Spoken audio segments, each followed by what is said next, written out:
ओर अग्रसर हो जाते हैं। श्री सुखदेव जी महाराज ने कहा, राजन परीक्षित, उसके पश्चात भगवान ने राजान रग का उद्धार किया, जो गिरगिट के रूप में आए थे। भगवान के चरणों में आकर के जैसे ही भगवान के चरणों का दर्शन किया, भगवान ने स्पर्श किया और गिरगिट की योनि में जो महाराज रग थे उनका उद्धार भगवान कर देते हैं। कौन थे ये राजान रग? क्यों गिरगिट बनना पड़ा? पूर्व जन्म में दान दिया था, लेकिन दान में दी गई वस्तु पुनः उनके पास लौट करके आ गई। एक ब्राह्मण को गोदान किया, लेकिन जो गायें दान कर चुके थे पुनः उन्हें स्वीकार कर लिया, और स्वीकार करने के बाद प्राणांत हो गया। परिणाम ये हुआ कि उस अपराध के कारण गिरगिट बनना पड़ा। ये भागवत के प्रसंग आज के कलयुग में बहुत बड़ी शिक्षा देते हैं। आज हम देखते हैं जगह जगह पर, कई स्थानों पर बाप दादाओं के द्वारा, पूर्वजों के द्वारा जिस जमीन का दान कर दिया गया, जो मंदिर के नाम पे कर दी गई, आज लोगों की नीयत बिगड़ रही है। लोग उन पर भी कब्जा कर रहे हैं, उन पर अपना आधिपत्य जमा रहे हैं। लेकिन ध्यान रखना, दान में दी गई वस्तु का अगर पुनः उपयोग करोगे और आधिपत्य जमाओगे तो 60,000 वर्ष तक मलमूत्र का कीड़ा बनना पड़ेगा। ये मैं नहीं कह रहा हूं, ये भागवत में लिखा है। जो दान में दी हुई वस्तु पर पुनः अपना अधिकार जमाता है, पुनः अपना अधिकार स्थापित करने का प्रयास करता है, कई वर्षों तक मलमूत्र का कीड़ा उसको बनना पड़ता है।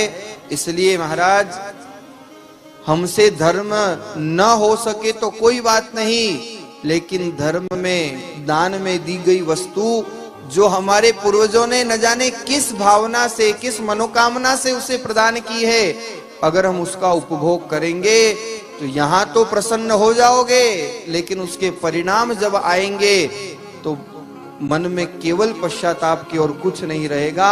संसार के भौतिक संसाधनों को एकत्रित करने के लिए व्यक्ति आज किसी भी हद तक उतर जाता है, लेकिन ध्यान रखना, जो इस प्रकार के कृत्य करते हैं उनको परिणाम बड़ा विभत्स भुगतना पड़ता है। इसलिए महाराज रग की ये कथा सुखदेव जी महाराज राजन परीक्षित को श्रवण कराते हुए वर्णन करते हैं।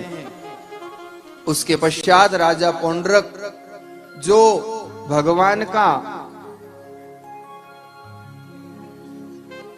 भगवान की नकल किया करता था, नकली गरुड़ बना लिया, नकली चक्र बना लिया, पर द्वारिकाधीश एक बार जब आक्रमण करते हैं तो इनका भी उद्धार कर देते हैं। राजा पौंड्रक का भी आपने पावन उद्धार किया है।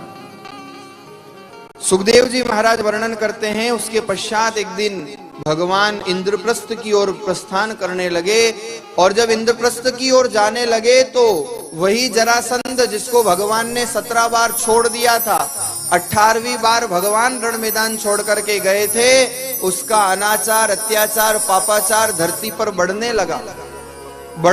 तो कुछ राजाओं ने आकर के कहा, द्वारिकाधीश अब आप ही रक्षा करिए और इस जरासंध के अत्याचार से मुक्त करिए।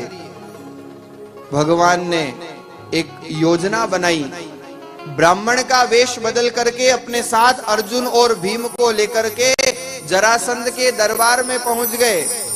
जरासंध का नियम था, जो दरबार में याचना करने के लिए आता उसे खाली हाथ जरासंध नहीं लौटने देता।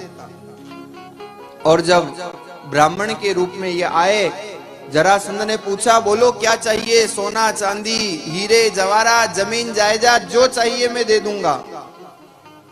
लेकिन भगवान चतुर चूड़ामणि थे। भगवान ने कहा, ऐसे नहीं, पहले संकल्प लो हाथ में जल रख करके कि जो हम मांगेंगे वो तुम दोगे। जरासंध ने संकल्प कर लिया और भगवान ने कहा कि हम तुमसे युद्ध करना चाहते हैं। जरासंध ने कहा, ब्राह्मण और युद्ध की याचना, सही सही बताओ तुम कौन हो? और तीनों ने अपना वेश वापिस बदला तो देखा द्वारिकाधीश भीम और अर्जुन सामने खड़े थे। जरासंध बड़ी जोर से ठहाका लगाता है, अरे द्वारिकाधीश ये ग्वाला, अरे मेरे सामने रण छोड़ करके भाग गया था, याद नहीं है? जो रण छोड़ करके भाग गया उससे मैं क्या लड़ाई करूंगा? अर्जुन की तरफ देख करके कहा, ये तो बच्चा है मेरे सामने, क्या मेरे से युद्ध करेगा?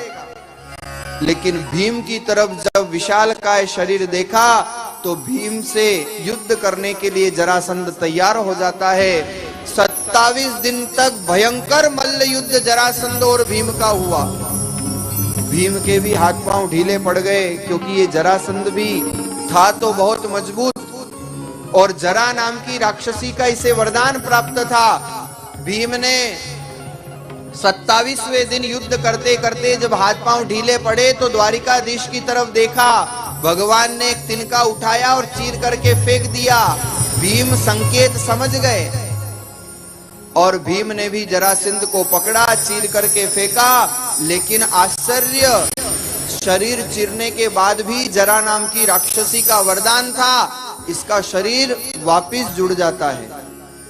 अब तो भीम और घबरा गए कि ये तो मृत्यु को प्राप्त होने वाला नहीं है, आज तो लग रहा है मुझे ही मरना पड़ेगा।